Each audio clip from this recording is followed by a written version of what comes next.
Hello everyone, welcome to our channel. इस video में देखेंगे 8 के अभ्यास पुस्तिका कक्षा 8 के विषय हिंदी के पार्ट सेकंड आत्मविश्वास का सॉल्यूशन। विषय हिंदी के अलावा हमारे चैनल पर अंग्रेजी और जिन भी विषय के आपकी जो 8 ग्रेड अभ्यास पुस्तिका उपलब्ध हैं, सभी विषय से रिलेट हमने वीडियोस अपलोड कर रखे हैं।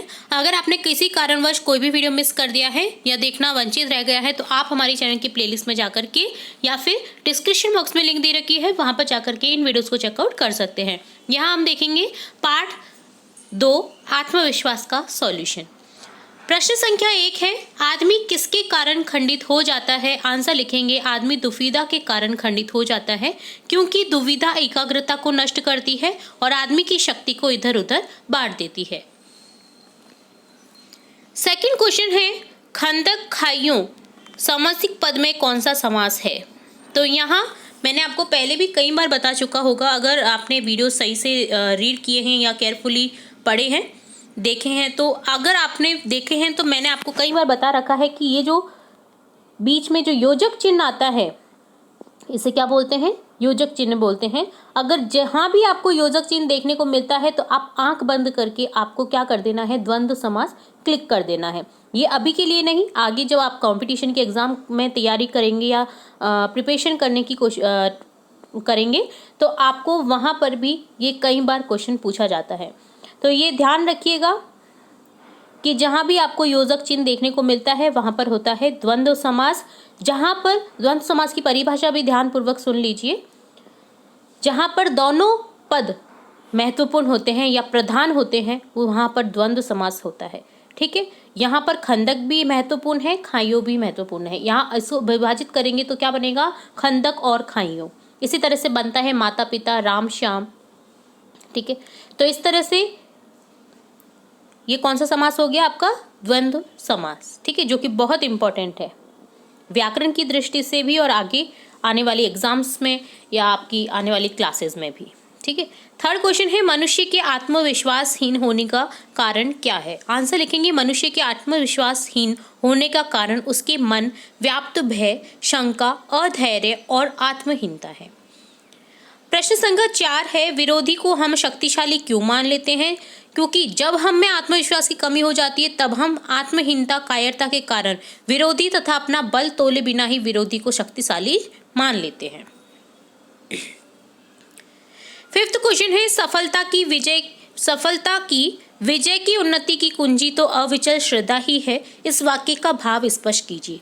तो इस वाक्य का भाव स्पष्ट करना है तो बताएंगे कि किसी कार्य को करने की मन में अविचल श्रद्धा हो तो हम उस कार्य को सफल बनाने में प्रयासरत हो जाते हैं और कार्य को पूर्ण करने के बाद ही दम लेते हैं। इसलिए सफलता की विजय की उन्नति की कुंजी तो अविचल श्रद्धा ही है। अगर हमें श्रद्धा नहीं होगी, हमें अगर कोई काम करने में मन नहीं करेगा कि हमें क्यों करना है या फिर हम उसमें विचल हैं, ठीक है, हमारा दृढ़ निश्चय नहीं है, तो हम कभी भी उस काम में सफल नहीं हो सकते। पर हाँ, अगर हमने मन में ये दृढ़ धारण कर लिया है कि हमें कक्षा में टॉप आना ही आना है या फिर हमें किसी भी कंपटीशन एग्जाम की जब हम प्रिपरेशन करेंगे तो उसमें पास होना ही होना है, सफल होना ही होना है, तो आप 1 साल में नहीं, 2 साल में नहीं, तो पर आपको दृढ़ निश्चय है तो आप जरूर से सफल होंगे ही होंगे। ठीक है, तो जो अविचल श्रद्धा है ये आपकी सफलता की उन्नति की कुंजी मान सकते हैं इसे। ठीक है,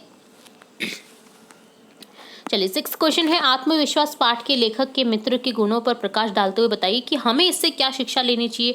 तो आंसर लिखेंगे, लेखक के मित्र में भय और शंका और आत्मविश्वास की कमी तथा अधैर्यता का गुण था, जिसके कारण उसने कुत्ते को भेड़िया समझ लिया। इससे हमें ये शिक्षा लेनी चाहिए कि मुसीबत या विषम परिस्थिति आने पर हमें उसका आत्मविश्वास के साथ डटकर मुकाबला करना चाहिए और साथियों की मदद भी करनी चाहिए। हमें डर कर नहीं जीना चाहिए या फिर हमें डर नहीं जाना चाहिए। अगर हमारे सामने कोई विपत्ति आ गई तो हमें उसका डटकर मुकाबला करना चाहिए। हमें मन में अपना आत्मविश्वास पैदा करना होता है और हमें उसका मुकाबला करना होता है। ठीक है, डरना नहीं चाहिए, नहीं तो हम कायर कहलाते हैं। 7th क्वेश्चन है, आत्मविश्वास के बूते पर जीवन में सब कुछ करना संभव है। आत्मविश्वास पाठ के आधार पर किसी महान व्यक्ति का उदाहरण देते हुए उक्त कथन को स्पष्ट कीजिए। तो नेताजी सुभाष चंद्र बोस के बारे में तो आप सभी जानते हैं।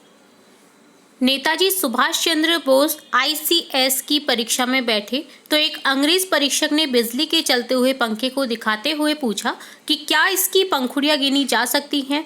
बॉस ने तुरंत पंखा बंद करते हुए कहा, जी हाँ, सुगमता से। सुनकर परीक्षक खुश हो गया। उसने उन्हें परखने के लिए एक और प्रश्न रखा। उसने अपनी अंगूठी सुभाष चंद्र के पास रख दी और कहा, क्या इसके अंदर से सुभाष चंद्र निकल सकते हैं।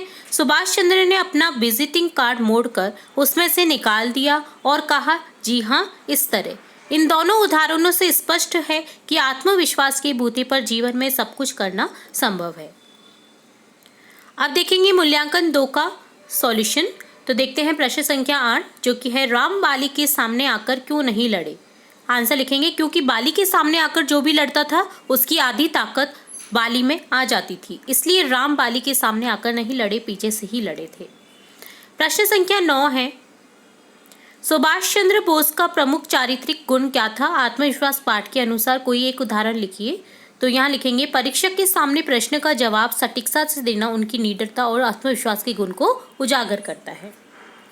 प्रश्न संख्या 10 है, जो लोग हमेशा उतार की बात सोचते हैं वे उन लोगों की तरह हैं जो कूड़ा घरों के पास कुर्सी बिछाकर बैठ जाते हैं और शहर की गंदगी को गाली देते हैं। आत्मविश्वास पाठ के आधार पर इन पंक्तियों की व्याख्या कीजिए। आंसर लिखेंगे, जिन लोगों में किसी उद्देश्य को प्राप्त करने का उत्साह नहीं होता और सदा निराशापूर्ण भावनाओं में ही डूबे रहते हैं, वे जीवन में उतार से प्राप्त दुख की बात ही करते रहते हैं। वे कभी भी उन्नति व सुख की बात सोचते ही नहीं हैं। वे अपने अंदर की शक्ति और जीवन के लक्ष्य के प्रति श्रद्धा समाप्त कर बैठते हैं। वे कूड़ा घर के अंदर पड़े कूड़े के समान निम्न कोटि की विचारधारा से युक्त होते हैं।